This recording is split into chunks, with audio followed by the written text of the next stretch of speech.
Hey, She Slayers, and welcome to another episode of She Slays the Day podcast. I am your host, Dr. Lauren Brunslick. And today we are doing speed round question Q&A.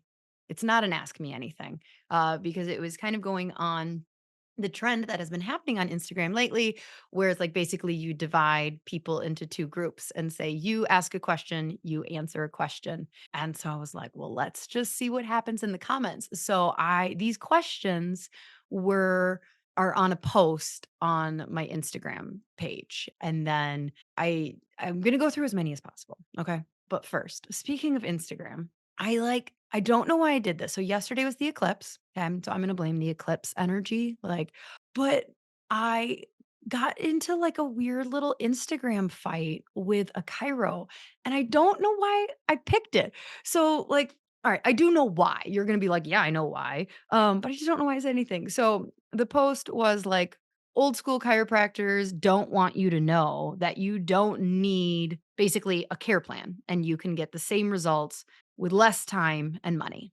Should I have just kept scrolling?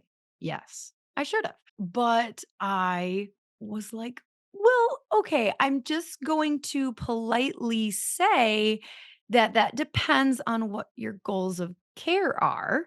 If it's just about pain, then maybe you don't need a care plan. But if it's about nervous system regulation, then research by Heidi Havik says most chiropractors are under adjusting and not recommending enough care. So that's what I say. So then so then she goes back to or she goes, and those goals very much depend on what you believe chiropractic care actually does for the body. Now, should I have responded again? Probably not. Probably. So at this point, when she responds, I guess I was kind of expecting that her initial response or her response to mine would be like, totally agree with that sentiment. It's her post. She can say whatever she wants. And so that kind of a response is like, I was like, well, should. Okay. So you really don't love. All right. So I'm still testing the waters. This is where I'm like, well, I want to say more. So I go, I wouldn't say what you believe chiropractic care does, as that's implying the other side is using it wrong. Right. Amy Haas's research supports how more nervous system chiros are using it, but just because it can do that to the body, I don't feel every chiro has to have that at the center of their care. Just because an adjustment can affect the neuroendocrine system, like Amy Haas's research says, doesn't mean that needs to be your goals with a patient. I totally support your choice to focus on pain and not nervous system. It's just ideal if the respect can go both ways and allow chiros to practice differently with their patients. So at this point, if I were her, I would literally be like, bitch, you don't even go here. Like, Wh like, I am while I'm having this conversation with her, holding empathy of like, "Why are you in my DMs?" Like, "She Slays podcast, why are you posting on my thing? Like, get out of here. Get." Like, so I'm like I'm blaming the eclipse because I'm like, "Why am I'm not trying to." The last thing I would want is for her to feel bullied at all. Like, and so that's where I was trying to say, like, I respect your and I thought that was big of me, based off, like, my conversation with Baron Hoig a couple weeks ago where it's like, "No, we need to have more respect that, like, I'm not gonna be mad at you that you don't adjust kids or that you give a care plan of once a week for 3 weeks, and then as it goes, like, I am like, I'm not gonna be mad at you for that. That's ridiculous. I'm glad you exist for patients who want you." But, like, you could be glad I exist, that, like, chiropractic approaches to anxiety instead of, medical. No, no. Okay, so I'm, like, waiting that maybe she'll go, "Right, right." Like, she goes, "Currently, the evidence regarding the specific impact of chiropractic on the nervous system is either limited or inconclusive, with a need for more high-quality research before drawing definitive conclusions. Until then, there isn't justification for these practice models." So I ended it because, like I said, I was like, "Lauren, what are you doing?" And, like, I'm like, "Should I just delete my original thing? Why did I?" But, like, I don't know, don't you just start to I'm like my brain starts going often before I think about it. So that's what happened is I was just scrolling and was like, "Oh, I'm gonna throw my thing in here." And then I'm like, "Oh god, why did I say anything? I delete, delete, delete," but I didn't delete it. And that's it. That's where it ended. So that was my Instagram fight that happened yesterday. But like I also really do I am coming to a place, although I don't love how she talked to me and how she feels about nervous system based kairos, that doesn't change the fact that I am really learning to hold space and love and respect. Not just like, I love all chiropractic. Like, I am learning to respect that practice model and what that is. And I think you'll kind of see a little bit in some of the answers today, too, of like, woo. So we're going to pray and then we're going to get into speed round questions. Dear God, as we are trying to help so many either new students or new grads, it is that reminder of how far we have come.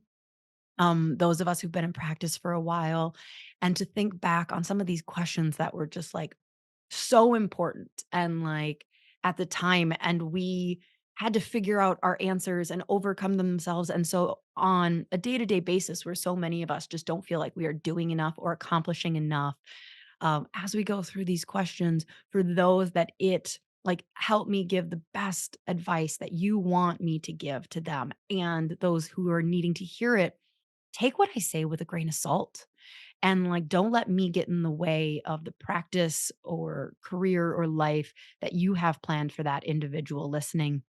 But then also be with those listening that have solved a lot of these problems, and just like make them give themselves a giant hug of pride of how far they have come in running a business and being a chiropractor, because this is hard work and new problems consistently present. And I'm just so proud that of everybody that wherever they're at on their journey. In your name we pray. Amen. Okay. These are out of order. You don't really care because, whatever. You're not like following along with the Instagram thread. So I picked most of the questions that I felt kind of like summarize multiple. So this isn't every single question, but these are like the top 10 that I think are going to give us enough of a conversation to answer everything that was there. Okay. So, first question that we're answering is commission or salary? I love this question because I think it was in the episode with Brian Capra, which was released mid January. Him and I talked. So, Capra is not a millennial, he's the one before millennial, Gen X. And so, we had this conversation where I was like, here's my experience as a millennial. Gen X and boomers. So, like, maybe let's say the boomers and older Gen X. From what I hear, it was a lot of Wild West commission only jobs. You guys, I was 4. Okay. Like, I wasn't around in the Mercedes 80s where maybe 100% commission base was a great thing.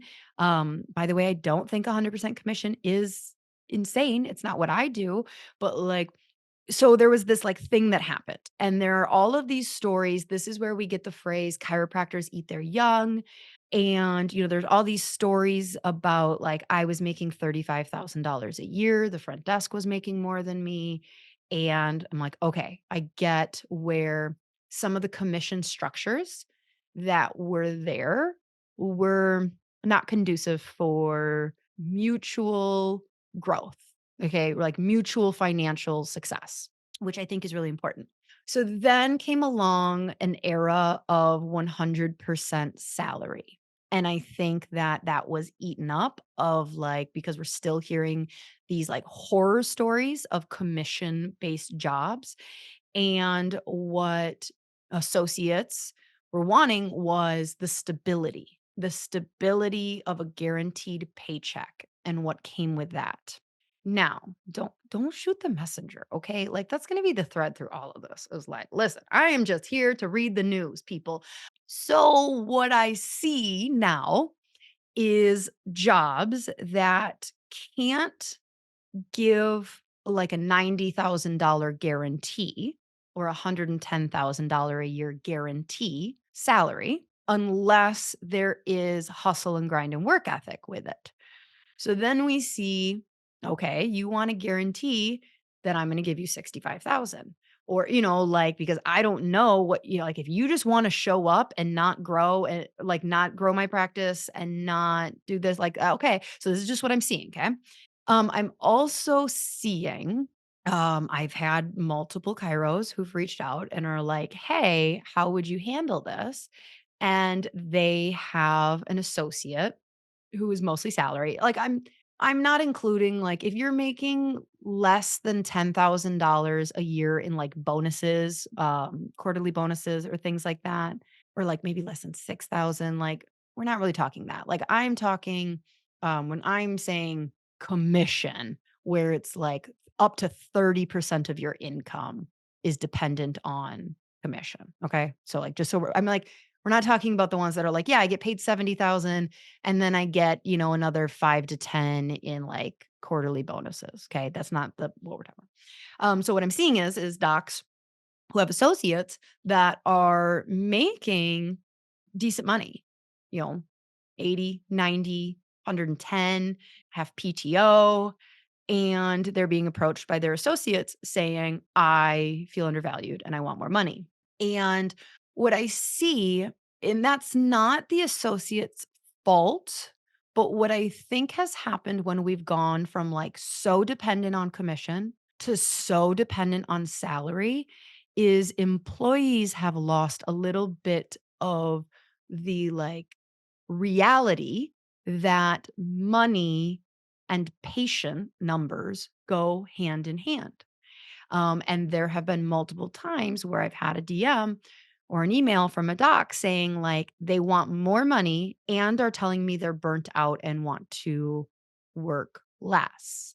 And like, I just, there needs to be, however, you're going to run your practice, however, you're going to accept a job, there needs to be this very clear, obvious, like, the more people you adjust, the more money you can ask for. Does that make sense? Like, does it make sense? So, if I have an employee that comes to me and says, my ideal is to see 100 people a week. And in my clinic, that is, those aren't half hour appointments. Those are, let's say, 5-minute appointments that mount most. We're only charging for a chiropractic adjustment. We're not doing functional med. We're not doing some of these other things. Okay, your earning potential for my clinic is only so much. So then I need to base your salary based on this. If you come to me and can adjust 250 people a week, I can base your salary based on this. But if you come to me and say, I'm adjusting, 250 people a week, I'm exhausted and I don't feel like I'm paid enough. We need to like have these conversations. So I think I don't call out many people or I don't call out anyone in this, but like made I think it's supposed to be Madeline Grace. I liked her response the best because I've never been an associate and I think she summarizes it really well. My first associate position was salary and that felt more safe, right? That's what a lot of new grads think they want is they want the safety, the secure, this is me interjecting. They want that stability. But she goes on to say, but ultimately, I felt like I wasn't getting paid for what I brought in. Right? Because that's not how like, well, now you're talking about more of a commission pay. Like, if you want stability, you're going to get a stable income, but you don't want me to lower it if you're underperforming, right? So that's where you're going to get a lower end of the salary most times. So then she goes on to say, my second position, I was getting 60% commission, worked my ass off, built a big practice, and made really good money. I enjoyed that arrangement much, much more. So to end this question, I feel that we need to let go of the trauma of the commission days. Like, I think we just need to let that go and we need to allow clinic owners to create a salary plus commission situation that gives you some stability, but a higher earning potential because you don't get both. You don't get stability and a like kind of unlimited earning potential. At a certain point, if you want to make $150,000 in my clinic, you're gonna need to have a certain like that's possible with a commission structure, not a straight salary structure. Because what would happen is like that doc eventually gets tired and they're not pulling their weight. They're not bringing in that. So like we're business owners and this comes down to math. And if the math doesn't math, so another thing you have to realize is like the profitability overhead. If you're seeing 200 patients a week, do you know what your clinic's cost per adjustment is? Like, that's like how much overhead that doc has. So, like, you may be going like, well, I'm seeing 200 patients a week at $50 an adjustment, and you math, and you're like, I'm making that doctor all this money. And in your head, you're thinking they get to keep it. It's really expensive to run a business. So, is that your fault if your doc is overspending on like overhead? No, but also maybe like you have some respect when you're asking for money that like they may not be pulling in as much. Like my associate is getting very close to my salary type of thing. So you just gotta like, think about those stuff. Okay. That one was longer. I don't expect to go that long. But you know what? I am also long-winded. So who knows? Who knows how many of these questions we'll get through. All right, this next one is easy. Opening a practice in a town where we don't know anyone. What was the best way to get yourself out there and with marketing? Ooh, wait, I put these out of order. We're going to come back to that in 1 second. I want to answer this easy one first and then that. How did you decide where to practice? Well, I decided to practice where I knew someone, where we had some kind of foundation. So, my answer to how did I decide where to practice? We knew we wanted kids. And I can tell you now that I did not want to live in Rice Lake, Wisconsin. Sorry. But I knew that I don't have a good work life balance. I was not going to be the kind of chiropractor, like, I was going to grow a practice and hustle my ass off. And I knew I wanted to travel and I knew I wanted date nights. And so I knew we needed grandparents' help. Both Kirby and I come from very hardworking parents, great families that are supportive and loving.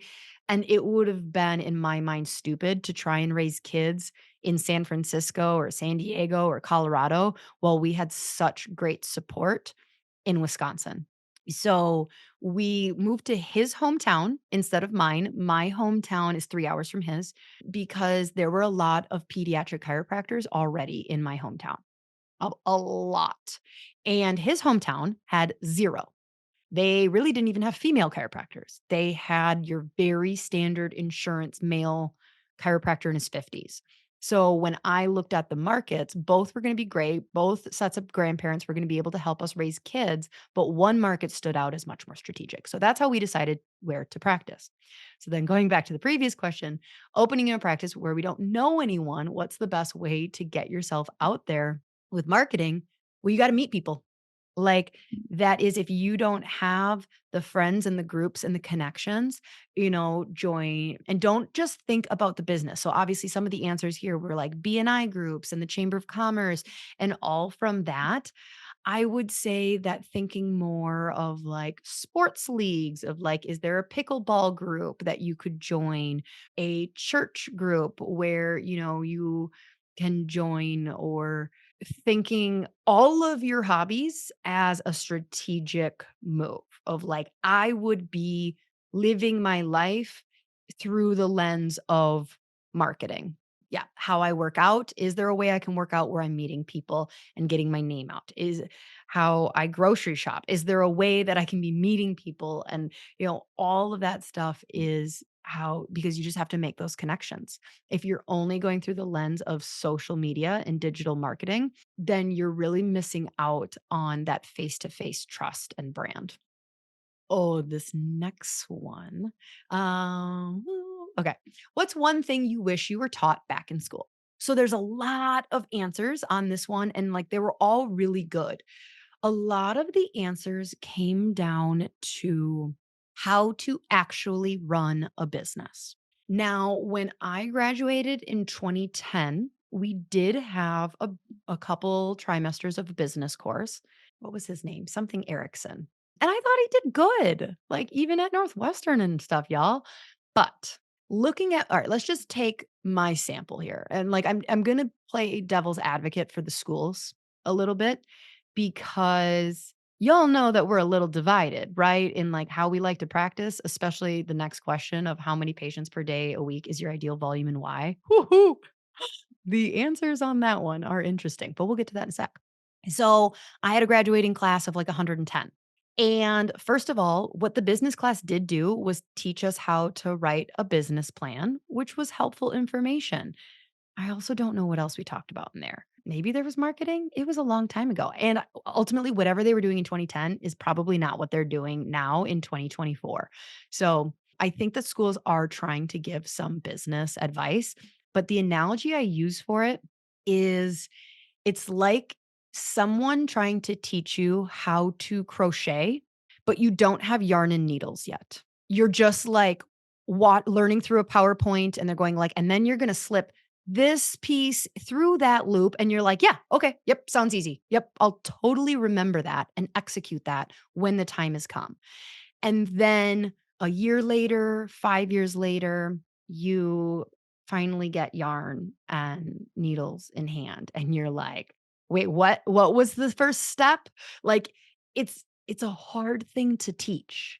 Keep in mind that there are entire degrees, 4-year degrees, 6-year degrees, MBAs on teaching business. So when we're like, all like, they should teach you how to actually run a business, like, oh, okay. So do you want, like, what does that mean to you? Do you want basically a minor in finance with your chiropractic degree? Like, should we make that optional? Because a lot of chiropractors maybe don't want to start a business. Or like, okay, if we're going to talk marketing, well, that means that like we need to agree on some messaging or like, within my class, there were some of us that we knew we wanted to go on and be pretty high volume straight chiropractors. Others were running more of a boutique rehab style. And so, like, how that teacher is supposed to be like, okay, well, y'all over here are going to be running 5-minute adjustments at $40 or 45, and y'all over here are going to be doing max 10 a day and charging $100. And that's okay. So, what I think is realistic is instead of how to run a business, because that's big. Like I said, it's not really a doable thing unless we're looking at adding on an entire year of school. And then you have to trust that that school is in alignment with who you want to be in practice, that you're going to take business advice from them, right? Like there's different business schools, there's different trains of thought. I would rather see if we were going to add them teach how to think about money and talk more about money and how to make it and what to do with it once you start making it. I think that we have very little financial literacy in chiropractic and that's an issue. So like when people are going, how to actually run a business, I think the underlying thread they're saying is understanding profit margins, understanding that you only have so much time and energy. And if you want to make a certain amount, then you have only certain variables you can play with. So, like, I would rather see some more like money mindset and financial literacy talk than like what people mean when they're like how to run a business. Like you want them to teach you how to do an Excel spreadsheet? Like I want to learn how to look at a profit loss statement and like how to run an efficient business without, and like learn about overhead and like investment of like, so I think many chiropractors had a really good year where their accountant has said, congratulations, you made 80,000 more this year that you get to pay taxes on. Please write that check. And they like look at their bank account and they're like, well, where'd that 80 grand go? Like, I are you sure I made 80,000 more? Because I don't have 80,000 sitting around this year to pay those on. And like those are the kind of things where it's like financial literacy and thinking about how money flows through a business and what you can use your money to do is great. So I think if we had some of that in school, that would be helpful in answering kind of this next question of how many patients per day a week is your ideal volume and why? Let's just say this one was hard for me to hold back on. So, if you don't know, I am a high volume clinic. We see 500 patients in 4 days. And there's two of us docs. And like, okay, we're gonna be different than some of the boutique ones. But if we go back to like how to think about money, so this answer depends on how much time and energy you want to put into how you want your energy to be affected in practice. Okay. So, like for me, I knew I wanted to see as many people as possible without accepting insurance. Okay. I didn't want to accept insurance. And I wanted to be able to help as many families be able to afford and have access to chiropractic as possible. So that meant that I needed to price my adjustment appropriately. And for whatever reason, with my model, my capacity for adjustments is easily 300 a week. You know, that's just what my capacity is with this. Now, if I was trying to see 300 a week in someone else's practice model, where every patient got soft tissue work and every patient got stretches and every patient got lactation help and every patient, it started with like sitting down and like, so how was your weekend? So, then that wouldn't work, right? Like this is and then because they would charge more for that than I'm charging for what I have. So you really have to look and also keep in mind, you guys, when I graduated, my goal was to get to 100 a week. I thought 100 to 125 a week was exactly what I was going to want. And I was bored AF. So then I was like, okay, no more than 200 a week though. And then I got to 250 and I was like, okay, starting to get a little tired. So maybe I'll bring on an associate.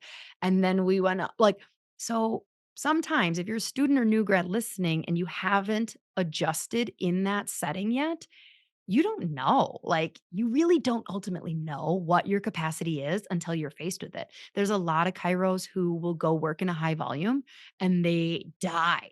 They're like, I absolutely hated that. Well, good. Good for you. I'm glad that you had that experience for you to learn on. It's usually the docs who've never done high volume that I have the biggest issue with. Like I have no problem with somebody being like, honestly, I've done the 250, I've done the 500 a week, I've done it. For me, I like having a half hour with each a patient. I only see X a week, and that is how my I take care of my energy. That's just what my energy and practice is. Slow clap as long as you're charging. As long as you feel good charging what you're charging. Because if you're spending a half hour doing all of these things and you're charging $45, I just want you to know that you're not probably charging enough. And like, this isn't in defense of high volume by any means, any means. Like, again, I have so much respect for the boutique docs who are like, this is me. Because some of them, like, literally, I've met docs that are got like $1 million, $2 million practices. They are not high volume. They are doing functional med. They are doing this. Their office visit average is like 5 times 5 to 10 times what mine is. And I'm like, "Oh."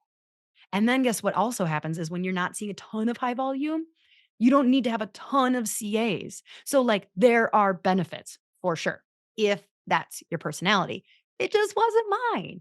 And so there was a comment, I'm not gonna say who said it on that thread that literally quote, "So unfair to give someone 3 minutes of your time." Now, again, if what you're thinking is that A patient is sitting in a room, like sitting in a chair, and the timer starts as soon as that doc comes in the room and is like, "Hey, Barb, yeah, yeah, yeah. Okay, lay down." And then like, "Okay, Barb. Okay, well, see you next week." If that's what your thing is, and Barb is like, "What the hell just happened?" Then I can see why you would think that is unfair, or like if that is the first time that or that patient has been there, or if that patient is coming once every 6 months. Yeah, no, they need more than that. But a lot of I'm here to point out the obvious that most docs doing 3-minute adjustments are high volume. Okay? Are you with me here? I'm not trying to convince you. I just want you to realize something. If they are high volume, that means they have a lot of people who are happy with the services that they're getting. Do you get it? I can't see 500 people a week unless I have 500 people who are happy and think that the exchange of what they're getting with me is fair. So we see busy people that will show up 10 minutes late, 30 minutes early, the wrong day, and they want to still be seen. That wouldn't work in like a lot of boutique practices where like I had a half hour for you and you showed up on the like wrong day. No, I can't squeeze you in. I have a lot of children that are under care because the family can afford the 40 or $45 per visit or cheaper than that price per adjustment. That's fantastic that you're charging $200, but like I'm not going to check a child every week at a family of 4 every week at a $200 per adjustment price tag. They also are probably too busy to spend an hour with me every week. Like, so it's not wrong. It's just kind of going like, well, I want people to be checked every week. So that's why when you look at like a 3-minute adjustment, I have seen, okay, like 75% of our practice is wellness. Our wellness is weekly or biweekly. I am not joking when I say most of my shifts are people or families that I have seen every week for years. I got nothing new to say to them. They got nothing new to say to me. Like, they may say, "Oh, hey, can you check my ankle?" Like, now this we're not gonna go into a whole thing, but, like, they're happy. They are "Can you check my kid's ear quick? Let me know if we need to go in." Like, yeah, they're getting the value out of that. So I think that it really just depends. Leave room for what you shadow. That was some of the best advice is go shadow the clinics. Like go shadow a high volume doc, ask them questions, go shadow a boutique clinic, see what kind of energy you were more exhausted with. Like because spending a half hour, like the mental energy of that many, like that would exhaust me. Somebody else would be exhausted with mine. So you just shadow and allow what you think is ethical or unfair to change. Like just allow yourself that grace to have an opinion and change. And that goes both ways. Allow yourself the grace to think that like you're not a real chiropractor unless you're adjusting 1,000 a week. And then you get into practice and you're like, no, that's bullshit. I can be a very real, worthy chiropractor adjusting 20 to 50 out of my living room a week. Like, yeah, you can. Also, be careful throwing shade because you may say, like, I would never spend less than a half hour with a patient. That's not fair. And then you get into practice and life changes. And like the people you like serving change. And so just allow that to change. Okay. What should I be doing in school? Next easy question. What should I be doing in school to help set me up best for future practice? Shadow practices as much as possible. Come prepared. So, what I think is one of the best things you can do, and what I recommend interns is don't just go shadow asking for like hoping to absorb as much as possible in multiple areas. So, like, if you've never shadowed a high volume, you're probably I would go in with a very specific goal in mind of like and let that doc know of like during the shadow, I'm really interested in seeing how the logistics between front desk and doctor and inter doctor communication happens when you're seeing 200 people in an afternoon. Like, so is it okay if I spend some time with the front desk and some time with the doctor, but you're going in with like systems and procedures of this. You're not asking marketing. You're not wondering about their x-ray or things like that. You are going in with this goal. And then like you might see another high volume practice, if you didn't get to like how inter doctor communication works, you do that. Then same thing with a boutique practice. Now, you can't really get super nosy when you shadow. And that's the hard part is like, I want to know, so like on both ends. Like if I were in a high volume, if I were shadowing, I would want to be like, okay, so I see 17 employees in this 3,000 square foot building. Like, what's your profit margin? And you really can't ask that. What you can ask is like, it seems like there's a lot of overhead to make this flow as smooth as you do. Are you happy with like where you're at with your ratio of overhead to profit margins? You can ask simple things like that, right? And if you're not, is there something that you would recommend if you were starting over that you would do differently?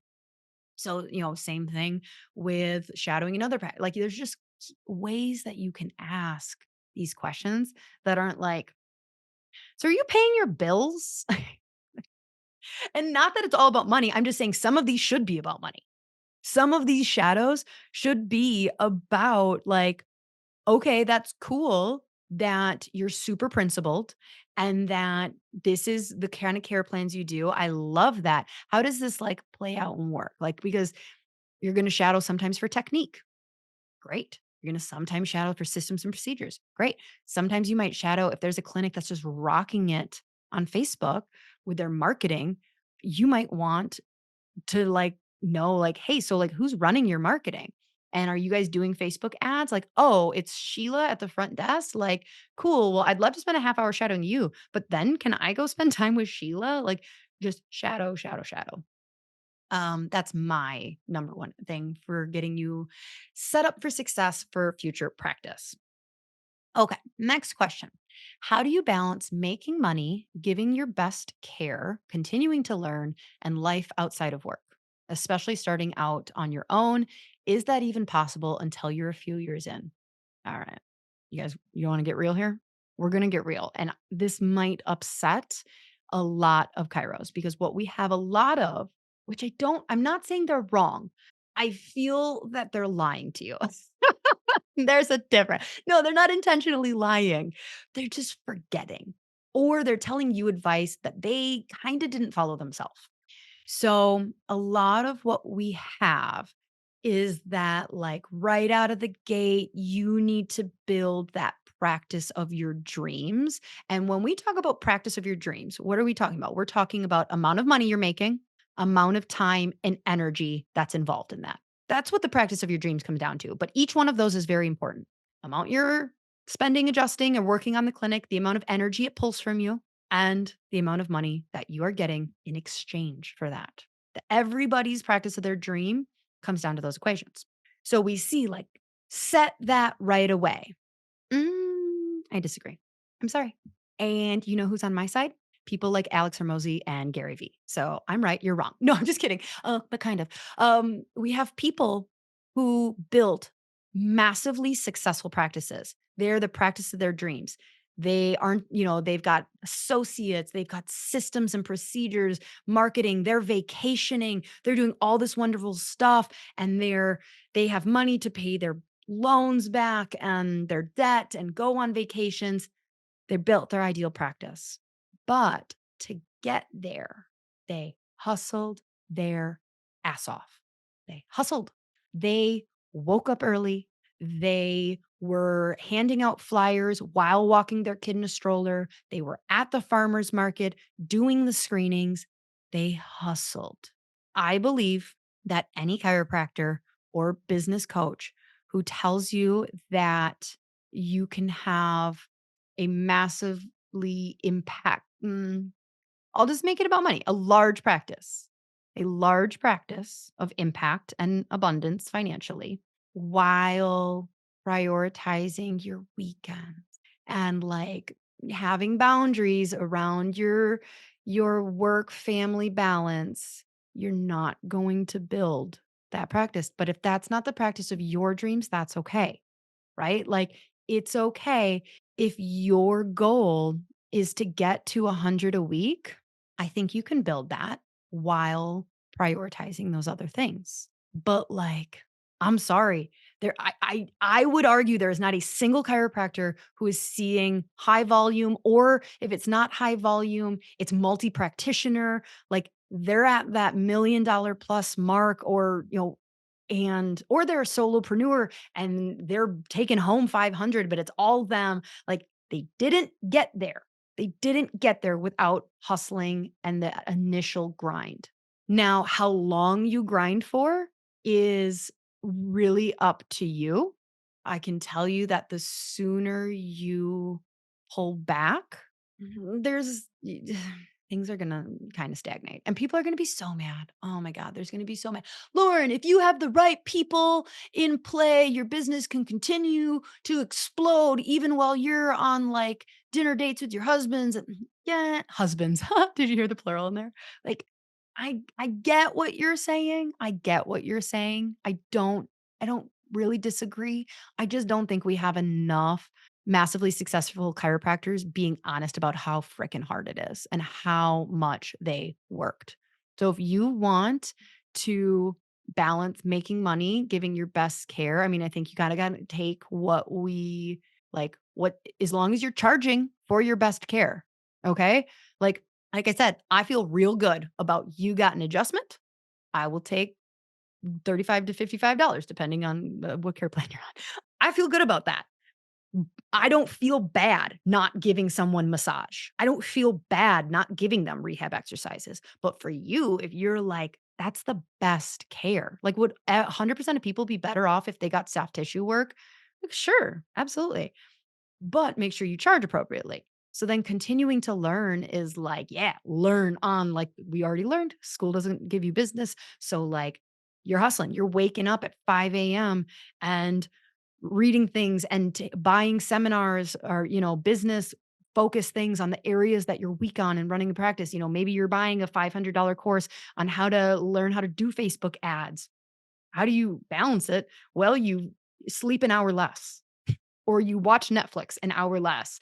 Yep, you don't get that unwind time. You put the kids to bed, and then from 8 to 11 p.m., you are doing that.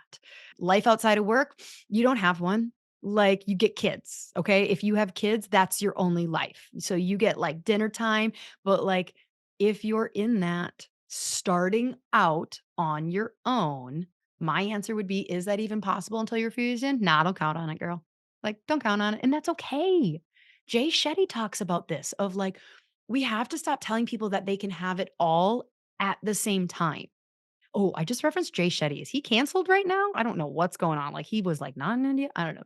Anyways, he gave good advice where it's like, it's easy for someone to like look at the course of their career and put that on someone of like, look at the accolades and the success and the children and the family and the vacations and the this that they have.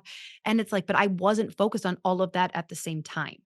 There was a period where I was really focused on like, we got married and we got to work. Like, I was not like, but we will do date night every week. Like, our date nights were working on marketing stuff. There you go. Like, so you can have it all, but not necessarily in every period of your life. So acknowledge you're going into a period of hustle and grind and just freaking own it. And then when you get tired, take a break. Okay. Next, how to get over imposter syndrome. I'm a very soon to be chiropractic student, and I feel like I will never be as good as the chiropractors I have shadowed and worked with. Thanks, girl or boy. I actually don't know. I don't know who wrote that. I don't think imposter syndrome ever goes away. It really doesn't. And I think that imposter syndrome, it has a bad rap. I think imposter syndrome and placebo effect are like have the worst marketing, like defund the police. Like, who came up with that phrasing? Imposter syndrome to me can be flipped on its head, that you are self-aware enough that you are surrounded by people who are better than you. And if you want to run in this circle, oh man, if you guys were on YouTube right now, you would see like my fingers are wagging. Like, I must be passionate about this because I am like reaching and none of you can even see it. Um, that's a good sign. If you feel like the smallest person in the room, so like keep in mind that like imposter, what we a lot of times focus on that is like you have no right to be talking about this or no right to be sharing on this. You don't deserve to be in this room. As long as you are ethically, like, you know, you have a chiropractic degree, okay? As long as you are not, I'm a chiropractor, but you're not a chiropractor. That person should have an imposter syndrome situation. You should not be adjusting people. You did not go to chiropractic school, but like you have a degree. You are qualified. Whether you are the best. So, like, that's a thing of like, I know, but like, I'm so inexperienced and I'm charging the same as that person across town who's 10 years in. Well, guess what? Like, that's okay. That's how it works. Like, that is absolutely how it works. And that person across town, like, if they're doing great, they're full and they can't get more people in. And like they've set that baseline of like, yeah, this is what an adjustment will cost. That person across town might be actually upset with you if you didn't charge the same. They might be like, what are you trying to undercut like me? So like flip that on its head. But back to this idea of like when you are surrounded by or when you're comparing yourself, imposter syndrome often comes from this idea of like, I'm not as good as my colleagues. I love that for you because that means that you are acknowledging areas where you're not at your best yet. And what I want you to do is lean into that and be like, that's okay. I am going to keep learning. And then when that imposter syndrome goes away, that's when you should be worried because it means that you've stayed in that same pond. You started as the smallest fish in a pond and then you grew. And now that you're comfortable, imposter syndrome's gone, you feel like the big fish. It's time for you to jump into a different pond and like keep leveling up and whatever that looks like in your marketing and your adjusting technique, in side hustles, in services that you're providing. Like you may feel like an imposter starting a podcast for your patient, like whatever it is, you may feel like an imposter doing care plans if you never did. Like I went through that where I was like, my first part of my career, I wasn't giving care plans, but I leveled up my philosophy and the technology in my clinic. And so I was like, shit, now I have to give care plans. And I felt like such a dummy saying the patients. And during those times when you are back, you jumped into a new pond, this is where you just do as they do. Okay. So that chiropractor in town that you admire that's charging a certain amount for like whatever. And you're like, oh my God, she's charging $50. Like do as they do. I had great mentors in my life when I, leaped out of one pond and into the next. And I had to, like, this is where scripts are great. I had to, like, just say the words. Like, I had to be like, you're sure that 3 times a week for 3 months is an ethical care plan and that patient's life is going to be changed. And it's okay for me to ask for $2,000 or whatever. I don't. And they're like, yes, yes, I can tell you, I've been doing this a long time. Yes, you can trust, you can put your insecurities and lack of certainty into those bigger fish that are in that pond. And, with time and experience, you'll become the bigger fish again and then you jump. So it doesn't go away. I have it. I've talked a lot about imposter syndrome. Like on paper, the things I would tell you, like the things that I would share, you'd go like, oh, like she never feels, I bet she's so confident. Like I deal with imposter syndrome on the regular. I just had it at my own event with like the speakers that I invited to speak there. And I was just like, oh my God, I feel like a freaking idiot. These people are so much smarter than me.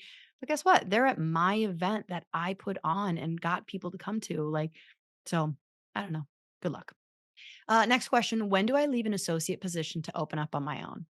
All right. I'm going to give credit to it's Dr. Nut. What a funny handle, Dr. Nut, because I feel like she or he said it perfect. Oh, I hope it's a she. If it's a boy and his last name or he's Dr. Nut, I am a third grade boy when it comes to humor. Okay, so it's Dr. Nut says, when you feel the fire, when you wake up in the morning and you have the knowing that it would better serve you and your patients to work for yourself and not someone else, even if it's a good situation. You got to have that fire to take on the work and the hustle it takes to open your own. On the hard days, knowing I'm betting on myself always carries me through.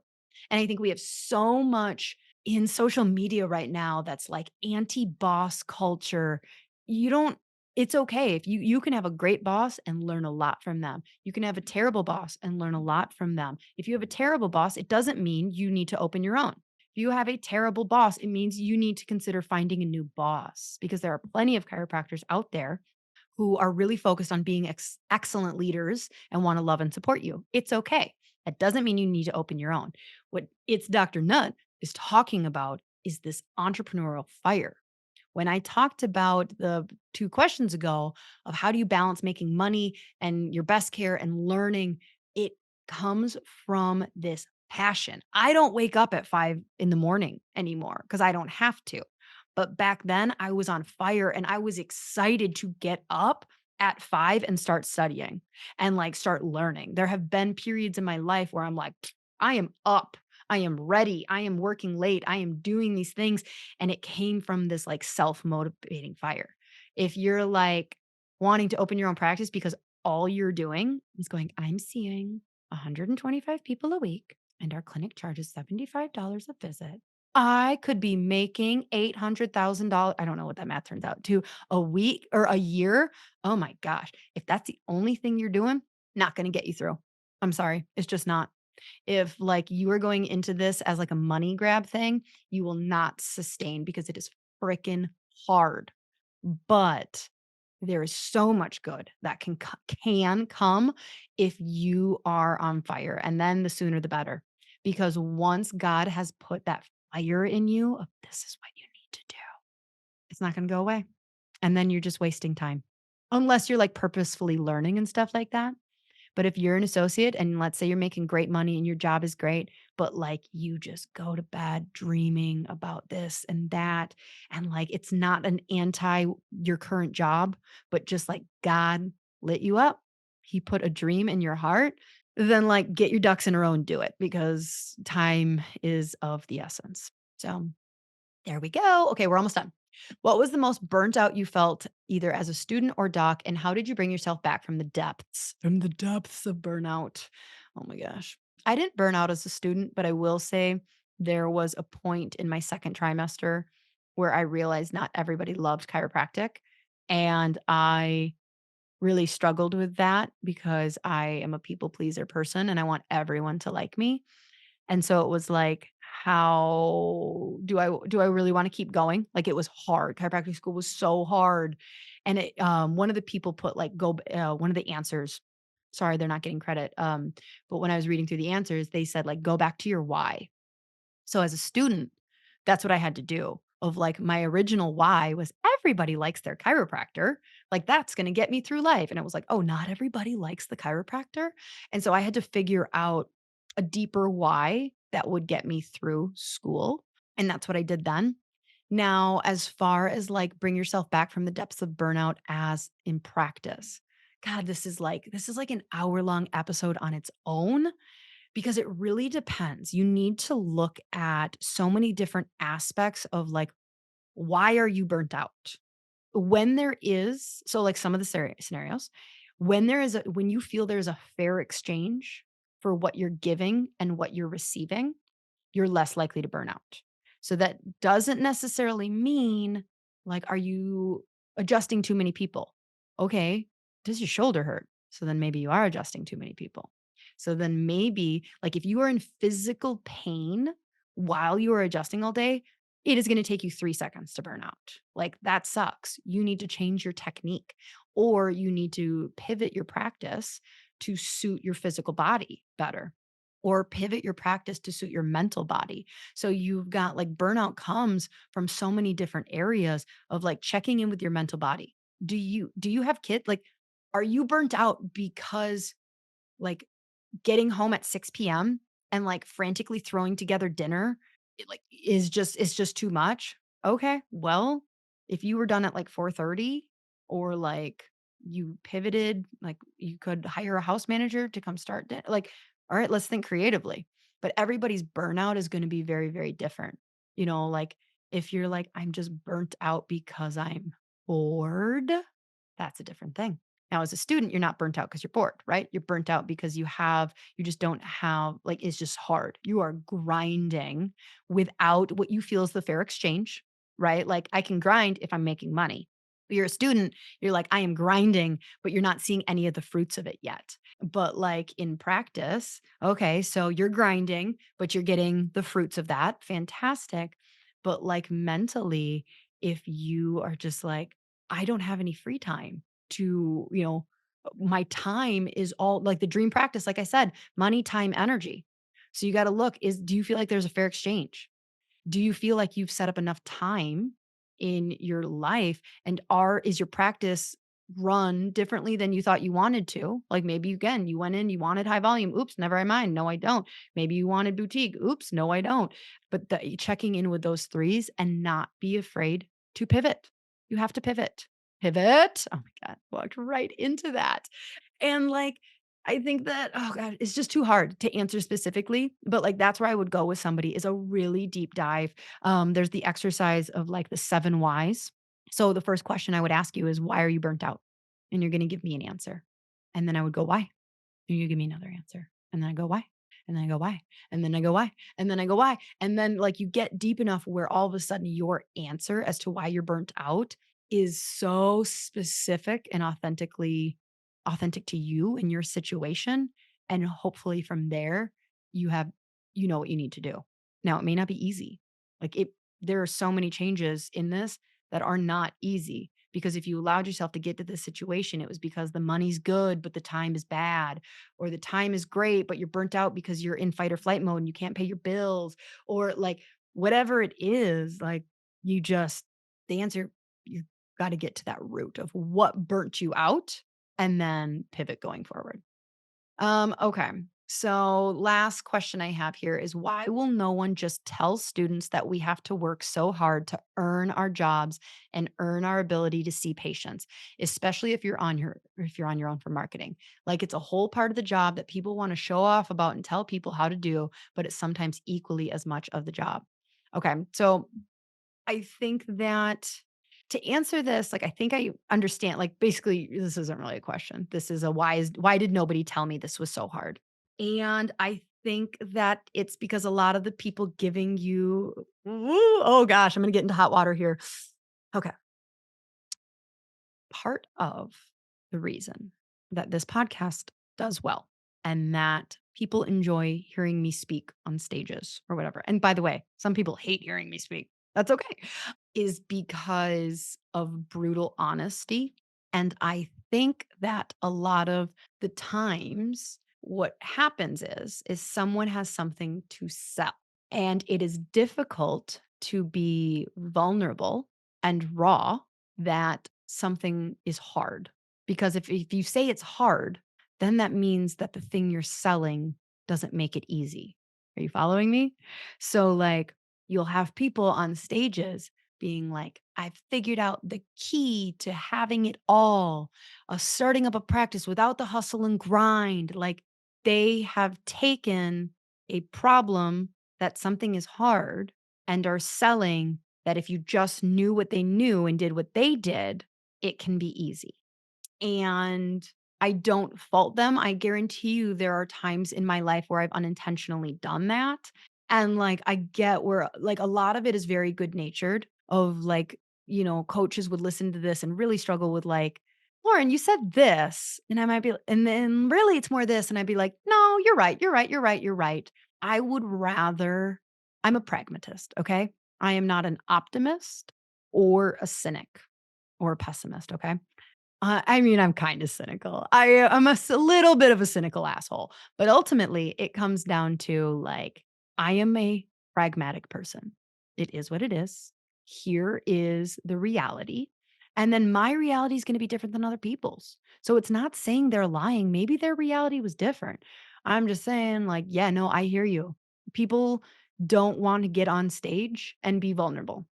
They don't want to tell you that they have experienced a hardship until they are fully through it and they have figured out how to get through it and they are selling that solution.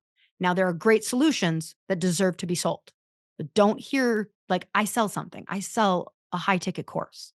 But while I'm selling the high ticket course, there has to be a certain amount of like confidence that I instill in other people. Does this make sense? And then the other people you're learning from are teachers that, I mean, what's the like really bad thing that they say about teachers. It's like those that can do and those that can't teach. I mean, it's an asshole thing. I didn't invent that phrase, okay? I'm just calling out the thing of like, do you know how much money I would have to get paid to leave my successful practices and brand to come? I would be like getting paid more than the chancellor. Is the chancellor a thing? So, like, in order for someone to be like, hey, will you come for $60,000 a year and teach this? I would be like, okay, here's the limited amount of time that I could do for that, or, like whatever. So, like, it's that sense of like a lot of the teachers, like, they're not doing the hard work anymore. And maybe they didn't get to that phase. Like, maybe they didn't. I'm not. Teachers, please don't send me your hate mail. Like, there are so many amazing teachers. I maybe one day when I am done in practice, like, I'll use teaching as a write off to live in like Florida or wherever, like, I don't know. I'm just saying, like, you have to, like, use your entire head of, like, why is nobody telling you? Well, maybe that your teachers never got to that point. Maybe they didn't get to the point where they're like, "It's hard." Also, just to give them a little devil's advocate here, I don't know that that would go well with the school. Like, I can just picture a teacher being vulnerable and honest about, like, "Listen, guys, it's not guaranteed that you're gonna be successful.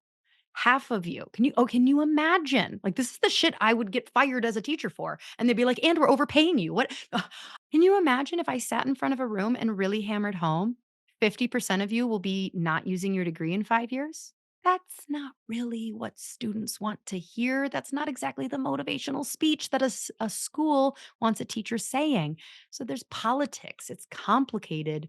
And like, I believe that most people, teachers, people selling courses, people on stages, I believe they have good in their heart. Do believe that most people are good. Not an optimist, but I do believe that most people are good, but you just have to use like your head and frame things through like, why is nobody being honest with me? Because that doesn't profit them, that doesn't benefit them, and they're giving their time, whether they're a school, a speaker, a course, they're they're there for the impact, but the impact is selling you the idea that you can be successful, which is good. That's good. Like, don't get confused when I said selling you the idea. If a speaker was just on the stage and was like, "This is hard, you should quit," that's not what they want for the profession. They want more successful chiropractors. But like when think about it, like let's take money out of it. Like, why is nobody telling women how hard it is to birth a baby naturally? Well, because it's not that we want to lie, but we also don't want you to not have a baby. We want you to believe that you can totally do this without drugs.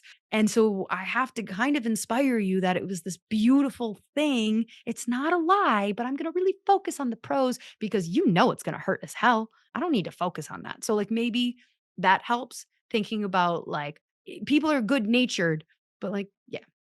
So with that, we are out of time. I have answered. It was not rapid fire. I wouldn't say it was rapid fire, but I did answer 10 questions in an hour that like normally I would take a full hour to answer individually. So I hope it was helpful. I hope nobody feels any shame about engaging on the thing. I love each and every one of you. And I know that we are all on our journeys towards feeling confident about what we're doing. And it's a really hard thing. Let's just be honest. It's really hard that, like, when you're like, I feel really good about the decisions I made. What do? We self validate. And so the biggest thing is when we have made a decision for our career, we feel like we need that validation that we chose correctly. So then we want to point across and go, so therefore they're doing it wrong. And I just think the better thing would be to shine a light on like you made a great choice for you and not needing external validation from other practices or things like that. So, without further ado, oh wait, how do I end these things? It's so I'm like I was about to say in your name we pray and then I was like that's not what I say. Without further ado, my conversation with Lauren. No, we just had the conversation. Oh, I know how we end it.